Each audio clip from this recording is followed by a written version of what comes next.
சங்கீதம் 76. யூதாவில் தேவன் அறியப்பட்டவர், இஸ்ரவேலில் அவருடைய நாமம் பெரியது. சாலோமில் அவருடைய கூடாரமும் சியோனில் அவருடைய வாசஸ்தலமும் இருக்கிறது. அங்கே இருந்து வில்லின் அம்புகளையும் கேடகத்தையும் பட்டயத்தையும் யுத்தத்தையும் உரைத்தார்.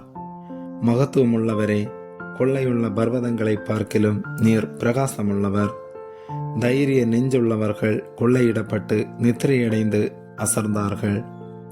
வல்லமையுள்ள எல்லா மனுஷருடைய கைகளும் அவர்களுக்கு உதவாமற் போயிற்று. யாக்கோபின் தேவனே, உம்முடைய கண்டிதத்தினால் இரதங்களும் குதிரைகளும் உறங்கி விழுந்தது. நீரே பயங்கரமானவர். உமது கோபம் மூழும்போது உமக்கு முன்பாக நிற்பவன் யார்? நியாயம் விசாரிக்கவும் பூமியில் சிறுமைப்பட்டவர்கள் யாவரையும் ரட்சிக்கவும் தேவரீர் எழுந்தருளின போது வானத்திலிருந்து நியாய தீர்ப்பு கேட்க பண்ணினீர். பூமி பயந்து அமர்ந்தது.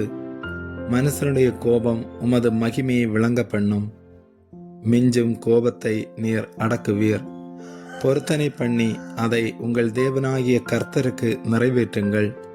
அவரை சூழ்ந்திருக்கிற அனைவரும் பயங்கரமானவருக்கு காணிக்கைகளை கொண்டு வர கடவர்கள். பிரபுக்களின் ஆவியை அடக்குவார். பூமியின் ராஜாக்களுக்கு அவர் பயங்கரமானவர்.